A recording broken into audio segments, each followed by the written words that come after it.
Olha, que legal a gente poder conversar hoje sobre a Casa da Cultura.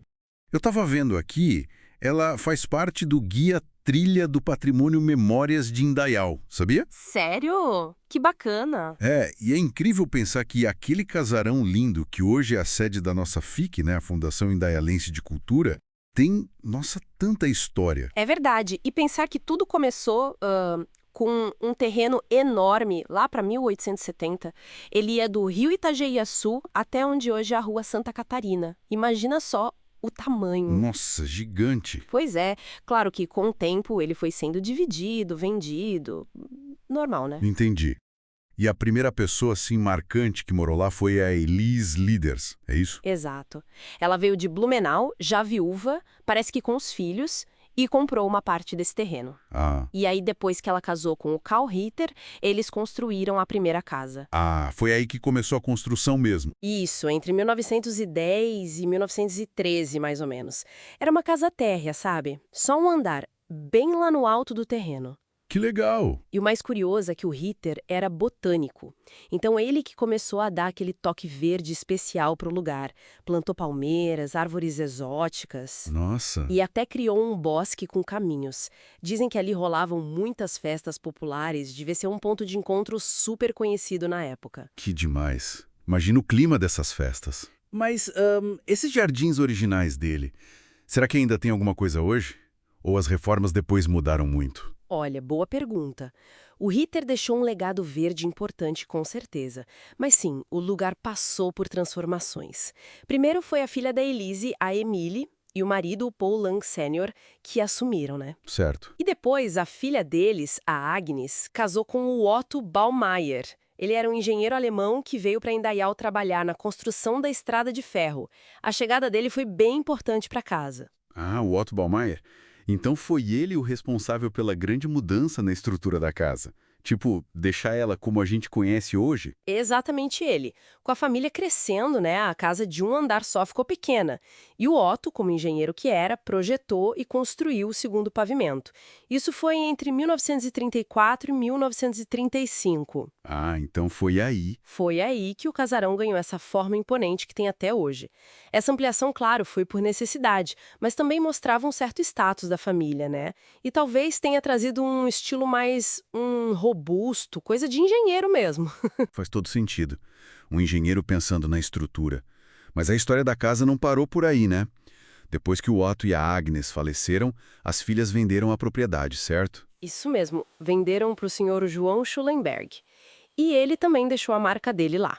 Fez uma reforma bem grande. Ah, é? O que ele mudou? Ele construiu aquele salão anexo que a gente vê lá hoje, deu uma renovada nos jardins e no bosque, aí sim, com aqueles caminhos de pedra ardósia que a gente conhece. E até pavimentou a subida, que era bem íngreme. Nossa, bastante coisa. E foi nessa época que o lugar ganhou outra função super conhecida. Funcionou como o restaurante Johannesberg por muitos anos ali. Ah, o Johannesberg, claro. Muita gente tem ótimas lembranças dessa época do restaurante. E que bom que depois veio a venda para a prefeitura, né?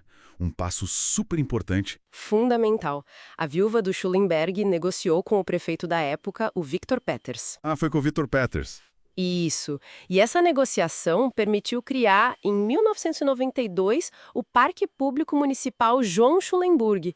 Preservou quase 40 mil metros quadrados daquela área toda. Que maravilha! E foi aí que a nossa FIC, a Fundação de Cultura, que antes ficava meio apertadinha lá na antiga estação de trem, sabe? Sei.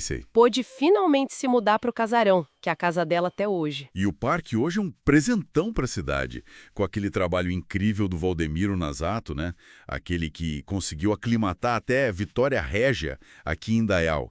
Ele classificou a vegetação toda lá. Verdade. O trabalho dele foi essencial. E hoje tem o bromeliário, a trilha ecológica, o canteiro Fritz Miller, o lago, o Jardim da Poesia. É um espaço muito vivo. Fora o salão de exposições, a Biblioteca Cruz e Souza, o Galpão das Artes. É um complexo cultural e ambiental muito rico, né? E além de toda essa história e do parque em si, a própria arquitetura do casarão é demais, não acha? Aquela localização, assim, imponente no topo da colina. Totalmente. A construção em alvenaria, né? térreo, um andar superior, sótão, e o telhado de 2 águas com as telhas planas, bem característico. E aquela varanda na fachada sul. Que coisa linda! Maravilhosa. Com aquele telhado de uma água só, o guarda-corpo todo fechadinho e as colunas, né? Cheias de detalhes. Reparei nas colunas. Elas têm as bases trabalhadas. Sim. E o fuste, que é o corpo da coluna, é cilíndrico, redondinho.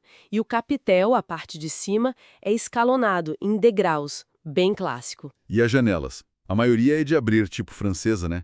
Mas notei que as da varanda e do sótão são diferentes. São de guilhotina, que deslizam para cima. Bem observado. É uma mistura interessante. E a porta principal?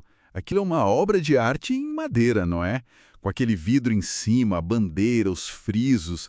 E um detalhe, as 2 folhas da porta não são do mesmo tamanho, são assimétricas. Isso é influência alemã, né? Exatamente. Um detalhe bem típico da arquitetura da imigração alemã que conta muito sobre as origens da construção.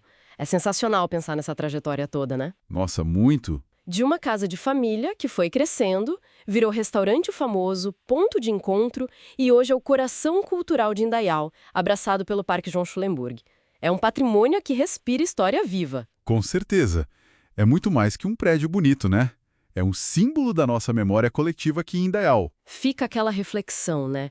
Imagina só quantas histórias, quantas conversas, decisões, festas, momentos do dia a dia aquelas paredes já não ouviram em mais de um século. É verdade. E visitar o parque e o casarão é quase como sentir um pouco dessa energia toda, dessa história acumulada.